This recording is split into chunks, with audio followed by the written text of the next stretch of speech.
سلام و عرض ادب دارم خدمت بینندگان عزیز. در خدمتتون هستم با آموزش کار آبکاری. برای این کار احتیاج داریم به یک کار پلی استر یا چوب خام.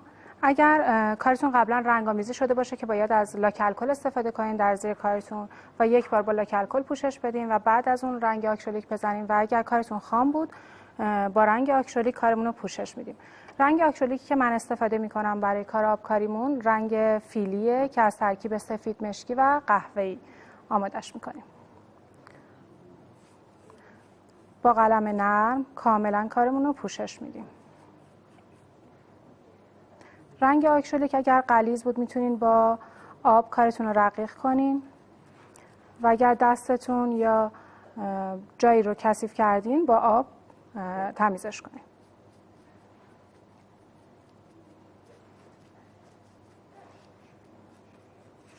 یک بار سریع کارتون رو رنگ‌آمیزی میکنین و بعد قسمت هایی که سفید مونده رو دوباره لکه گیری میکنین.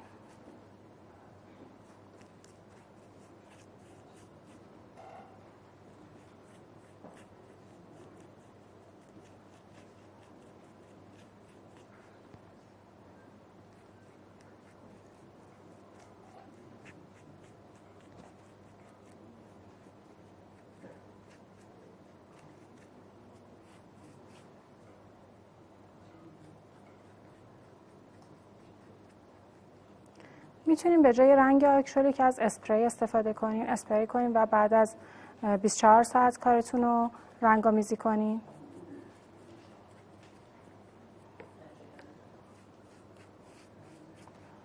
سعی کنین اصلا توی کارتون سفیدی نمونه و کامل رنگ کارتون رو پوشش بده.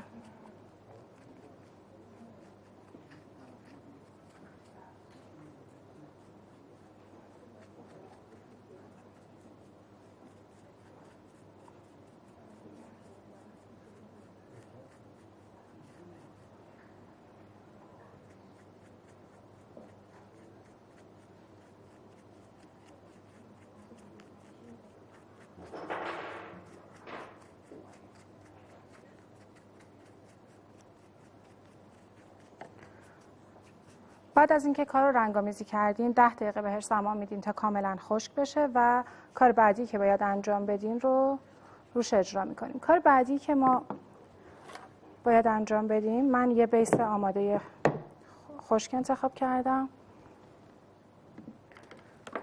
شما بعد از اینکه رنگ ماشروم کامل روی کارتون زدید و کارتون خشک شد، ما احتیاج داریم به قیر یا شاپون. قیر یا شاپونتون رو با تینر روغنی رقیق میکنین.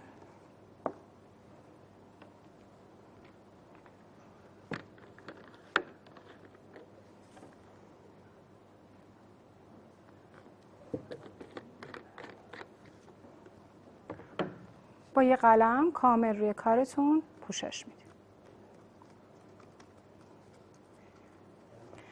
بهتره برای این قسمت از دستکش استفاده کنین.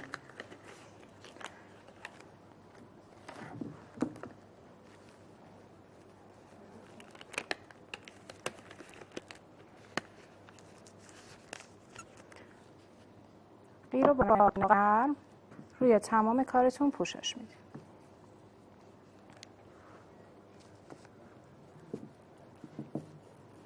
اگر بیستون کاری که دارین انجام میدین کار بزرگی بود، باید این کار رو قسمت به قسمت یعنی تیکه تیکه انجام بدین. یه قسمت کار رو کار کنین، پاکش کنین و بعد قسمت بعد رو انجام بدین.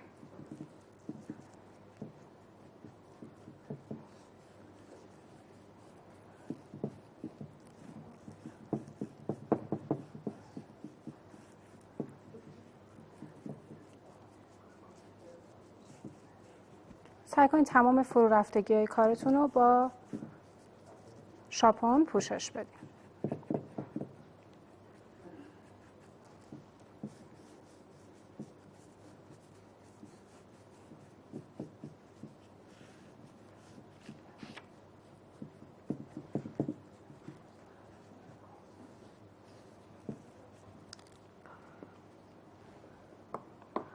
بعد از این مرحله با دستمال نخی کارتون رو پاک میکنید. هر چقدر میخواین کارتون روشن‌تر بشه بیشتر کار رو پاک میکنید.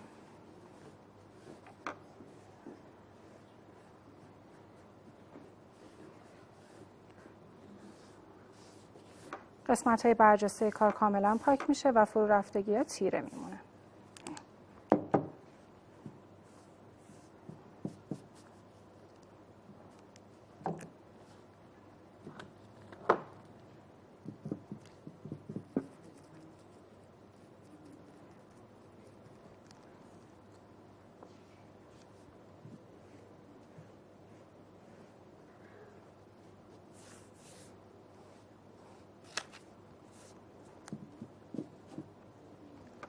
به این صورت بعد از اینکه کار آماده شد اجازه میدین خشک بشه، 12 ساعت بهش زمان میدین. بعد از خشک شدنش مرحله بعدی کار چسب ورق طلاست.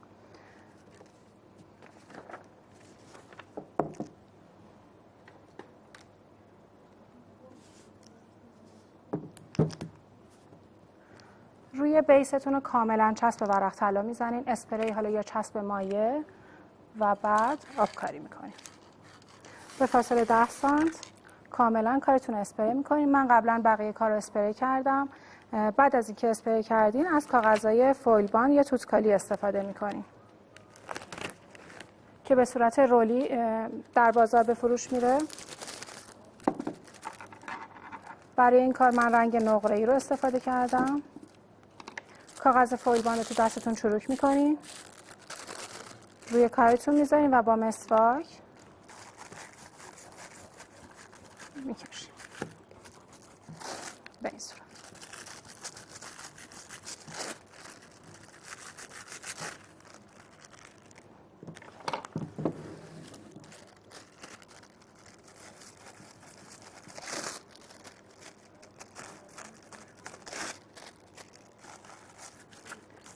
تمام قسمت نقره‌ای کار روی بیس پلی استرتون میشینه و فرو رفتگی‌های کارتون تیره میمونه.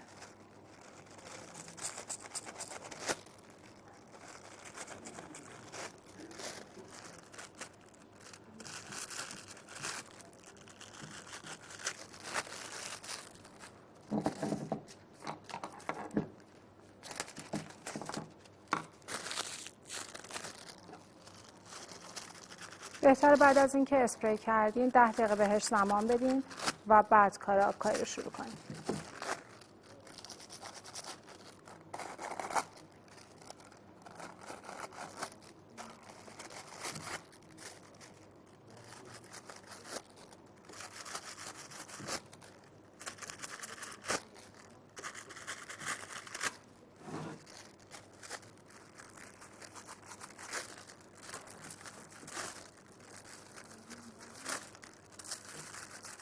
میتونیم برای این کار از 2 رنگ کاغذ فویل باند استفاده کنیم تا کارتون جلوه بیشتری داشته باشه.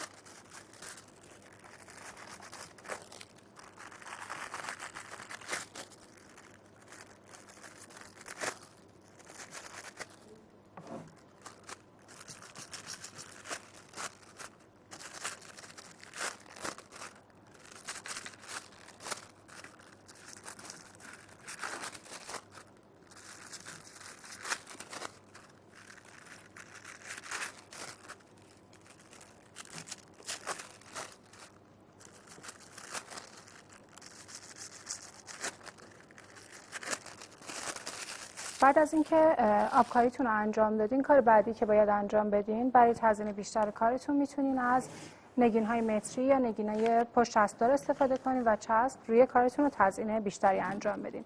پشت کارتون رو چسبای موزاییک ژل میزنین و از نگین استفاده میکنین.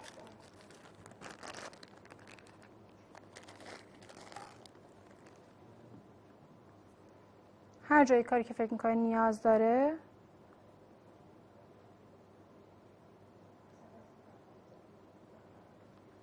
از نگین استفاده میکنیم. میتونید تمام کار رو با نگین متری یا نگین‌های دونه‌ای پوشش بدین و بعد از اینکه خشک شد اسپری کیلر بزنین و استفاده کنین. امیدوارم که از این کار خوشتون اومده باشه و توی منزل تهیه کنین و استفاده کنین.